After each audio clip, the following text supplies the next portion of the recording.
आप सबको प्रणाम और हार्दिक नमन। आप देख रहे हैं महाभारत काल की कुछ अनसुनी, कुछ कम सुनी और कुछ अनकही कहानियाँ, वो भी नए एआई विजुअल के साथ एक नए अंदाज में। चैनल के जनक हैं एमआईटी ग्रुप के संस्थापक, वर्ल्ड पीस डोम के निर्माता, संत तुकाराम और संत ज्ञानेश्वर के उपासक, विश्वधर्मी, हम सबके प्रिय प्रोफेसर डॉक्टर विश्वनाथ कराड।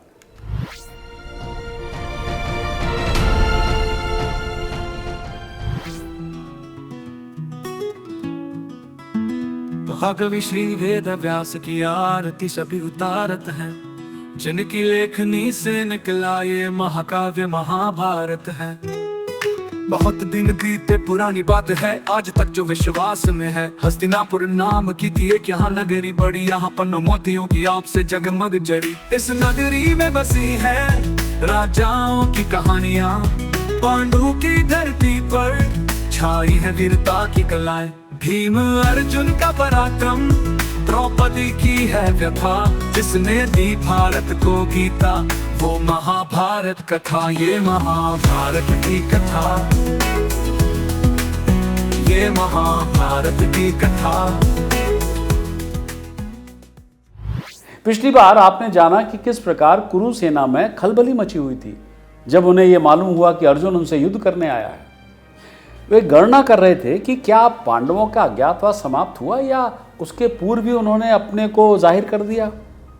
भीष्म ने अर्जुन के रथ की ओर देखा और कहा, कृप की तरह अश्वत्थामा ने भी ठीक ही कहा है। कर्ण हमें अपने क्षत्रिय कर्तव्यों का पालन करने के लिए, उकसाने के लिए ही अपनी शेखी बघारता है। कोई भी बुद्धिमान व्यक्ति अपने गुरु में दोष नहीं निकालेगा। मेरे विचार से तो हमें लड़ना ही चाहिए। अश्वत्थामा, उसे क्षमा कर दो, हाथ में गंभीर काम है। कुंती के पुत्र सामने होने पर मतभेद का ये कोई समय नहीं है। बुद्धिमान लोग घोषणा करते हैं कि सेना के सामने आने वाले सभी खतरों में से सबसे बुरा खतरा है नेताओं के बीच आपस की फूट। हमें द्रोण की चेतावनी पर ध्यान देना चाहिए, क्योंकि अर्जुन योद्धाओं में सर्वश्रेष्ठ है। दुर्योधन ने अपनी हथेलियां जोड़कर द्रोण से कहा, हे गुरुश्रेष्ठ, कृपया हमें आप पर संदेह करने के लिए हमें क्षमा करें। यदि आपकी कृपा हो तो सब कुछ सिद्ध हो सकता है। द्रोण अपने रथ पर अपने उज्ज्वल कवच से दीप्तिमान खड़े थे। भीष्म के शब्दों ने मुझे शांत कर दिया है और पितामह ने अच्छी बात कही है। द्रोण ने कहा, हमें सावधानी से अपनी व्यवस्था करनी चाहिए और दुर्योधन की रक्षा करनी चाहिए। मुझे यकीन है ये अर्जुन है और मुझे नहीं लगता कि वो केवल विराट की गायों को वापस पाकर संतुष्ट हो जाएगा। मुझे ये भी यकीन है कि निर्वासन समाप्त होने से पहले वो खुद को जाहिर भी नहीं करेगा। हे भीष्म, आप हमें अपनी राय बताएं।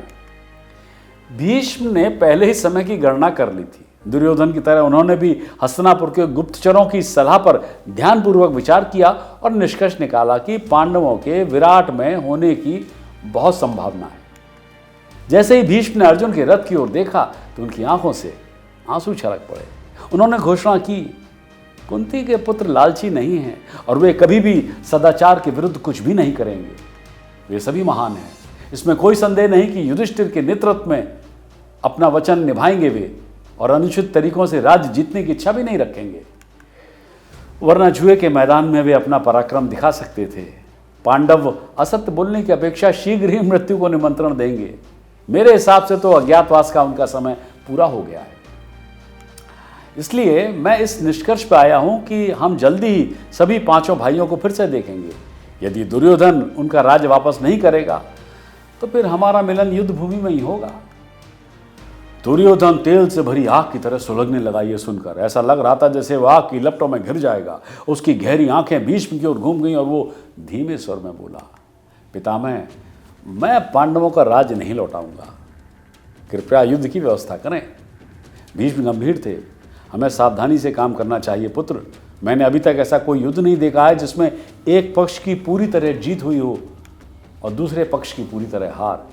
अब हमारा सामना अर्जुन से है, इसलिए हे राजा, मैं सुझाव देता हूं कि आप आदि सेना के साथ चले जाएं, गायों को अपने साथ ले जाएं और मैं अन्य कुरु नेताओं के साथ अर्जुन को रोकने के लिए यही रहूंगा। दुर्योधन सहमत हो गया। भीष्म को आदि सेना का प्रभारी बनाकर वो दूसरी आदि सेना के साथ गायों को अपने आगे हाँकते हुए बढ़ा। भीष्म अब द्रोण, कृप, कर्ण और अश्वत्थामा से घिरे हुए खड़े थे। उन्होंने युद्ध की तैयारी के लिए विभिन्न आदेश दिए। जैसे ही वे आगे बढ़े, उन्होंने अर्जुन के रथ को अपनी ओर आते देखा। जब अर्जुन ने अपने धनुष की प्रत्यांशा चढ़ाई तो उसकी गड़गड़ाहट सुनकर द्रोण ने कहा, इसमें कोई संदेह नहीं कि यह गांडीव है, कोई अन्य धनुष ऐसी ध्वनि निकाल ही नहीं सकता है।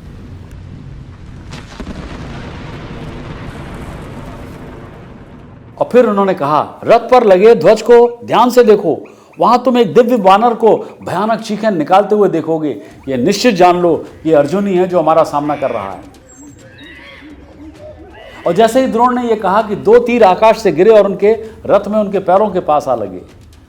अन्य बाण भीष्म और कृप के रथों को भी छू गए।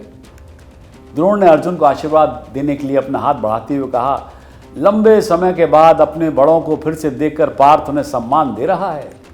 पांडु का पुत्र अच्छी तरह से तैयार अग्नि की तरह युद्ध के मैदान में चमकता है। सावधान रहो, क्योंकि उसके अगले तीरों में उसका सम्मान नहीं होगा। अपने रथ में कौरवों से केवल आधा मील की दूरी पर अर्जुन ने राजकुमार भूमिंजय को दुश्मनों की स्थिति स्थापित करने तक रुकने का निर्देश दिया। भूमिंजय अपने सामने कुरु सेना को आश्चर्य से देख रहा था। ये नायक कौन है जो विशाल महासागर के बीच में पहाड़ों के समान है? राजकुमार ने अर्जुन से पूछा। अर्जुन ने कहा, जिसके ध्वज दंड पर स्वर्ण कलश का चिन्ह है ना, वो द्रोण है। मैं सदैव उनकी पूजा करता हूँ। तुम्हें उनके रथ की परिक्रमा करनी चाहिए और मैं उन पर तभी वार करूंगा जब वो पहले मुझ पर हमला करेंगे, क्योंकि क्षत्रियों का यही कर्तव्य है। अर्जुन ने प्रत्येक प्रमुख कौरवों के रथ की ओर इशारा किया। लाल घोड़े द्वारा खींचे जाने वाले रथ पर बाकी खाल पहने नायक वो कृप है।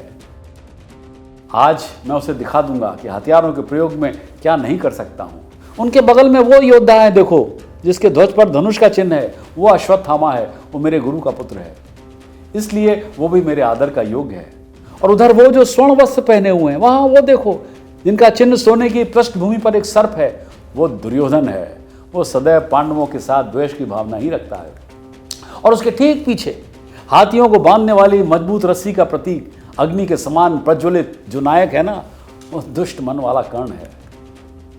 जब तुम उसके पास जाओ तो सावधान रहना, क्योंकि वो हमेशा मुझे लड़ने की चुनौती देता है। फिर अर्जुन ने उस रथ की ओर इशारा किया जो उनके 4 रथों के ठीक पीछे खड़ा था। वो महान नायक जिसका ध्वज नीला है, दिखाई दिया? हाँ, वो।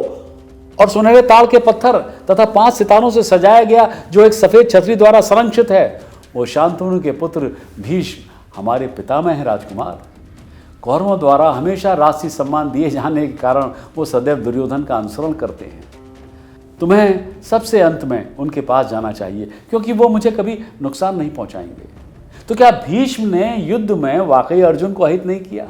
क्या उनके हाथों विराट राजकुमार की मृत्यु हुई या अर्जुन उसे बचा पाए? युद्ध हुआ भी या नहीं हुआ? दुर्योधन ने आगे क्या किया? हैं तो सवाल ढेर सारे, पर उनका उत्तर मैं आपको अब अगली बार ही दे पाऊंगा। तब तक मैं भी आपसे विदा लेता हूं और आप सब्सक्राइब कीजिए यदि आपने चैनल को नहीं किया। देखते रहिए विश्व शांति दर्शन।